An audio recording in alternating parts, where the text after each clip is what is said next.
আসসালামু আলাইকুম। আমি তারানাথ ডায়েরিতে আপনাদের সবাইকে জানাই আবারও স্বাগত। আলহামদুলিল্লাহ, আল্লাহর অশেষ রহমতে আমরা সবাই অনেক ভালো আছি। আশা করি আপনারাও সবাই অনেক ভালো আছেন। দেশ ও দেশের বাইরে থেকে যারা আমার ভিডিওগুলা কন্টিনিউ দেখেন, তাদের সবাইকে আমার অনেক অনেক ভালোবাসা। সকালবেলা উঠে বাচ্চাদেরকে নাস্তা করিয়ে একটা কমলা দিয়েছিলাম খেতে। কমলাটা খেয়ে আইজা স্কুলে চলে গিয়েছে। আর আমি এদিকে আমার রান্নার জোগাড়যন্ত্র করছি। আমি শাক রান্না করেছিলাম। তো আজকে ২ দিন যাবত আমাদের ক্ষেতে অনেক কাজ করছি আইজার বাবা আর আমি মিলে। আমি এই জায়গায় লাল শাক আর ডাঁটা শাকের বিচি ফেলাবো। কিছু টমেটোর চারাও নিয়ে আসবো আশা করছি ইনশাল্লাহ। তো ওর জন্য ক্ষেতটাকে আগে তৈরি করতে হবে। যেহেতু আগে এই জায়গায় অনেকগুলো ধনিয়া পাতা আমরা লাগিয়েছিলাম, সেগুলা পানির জন্য নষ্ট হয়ে গিয়েছে। তো আমরা এখন থেকে আর এই জায়গায় ধনিয়া পাতা লাগাবো না ঠিক করেছি। এই জায়গায় শুধু এরকম সিজনাল সবজিই লাগাবো।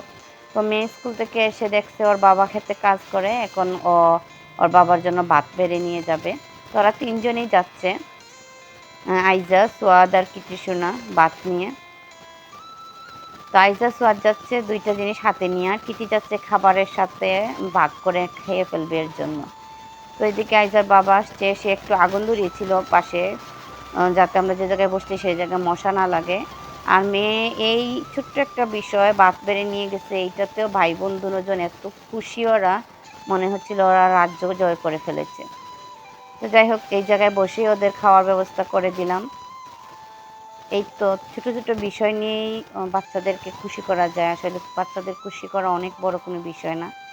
শুধু ওদের ইচ্ছাগুলাকে শ্রদ্ধার সহিত দেখাটাই হচ্ছে বড় বিষয়। ও চাইছে, আমি হ্যাঁ বলে দিয়েছি, এটাতেও ওরা অনেক খুশি। তো এই তো, যারা আমার ভিডিওগুলা দেখেন প্লিজ আমার ভিডিওটিতে একটা লাইক করে দেবেন, আর আমার ভিডিওতে কমেন্ট করবেন। আমার ভিডিওটা স্কিপ করে দেখবেন না প্লিজ।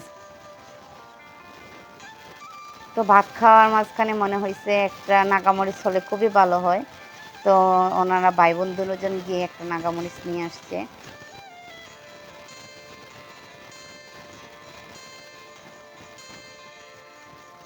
যারা আমার ভিডিওগুলো এখনও সাবস্ক্রাইব করেননি প্লিজ সাবস্ক্রাইব করে পাশে থাকা বেল বাটনটি অন করে দেবেন, যাতে আমার দেওয়া ভিডিওগুলোর নোটিফিকেশন আপনাদের কাছে পৌঁছে যায় এবং আপনারা আপনাদের সময় সুযোগ মতো তা দেখে নিতে পারেন। এদিকে শেষ বিকাল হয়ে গিয়েছে। এখন যেহেতু শীতের সময়, প্রতিদিনই গাছে পানি দিতে হয়।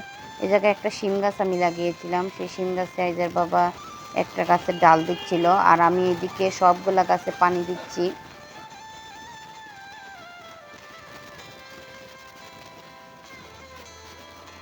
আর ধনিয়া পাতাতে অনেক পানি দিতে হবে, কারণ এখন ধনিয়া পাতার যদিও দাম নেই, কিন্তু ১ মাস পরে আবারও ইনশাল্লাহ দাম হবে। এর জন্য এখন আমি ধনিয়া পাতাতে আমি পানি দিচ্ছিলাম, আর আইজার বাবা ছোট ছোট ঘাসগুলা বেছে দিচ্ছিল। তো নতুন আরেকটা ভিডিও দেখার আশায় আজকের মতো আল্লাহ হাফিজ। আসসালামু আলাইকুম।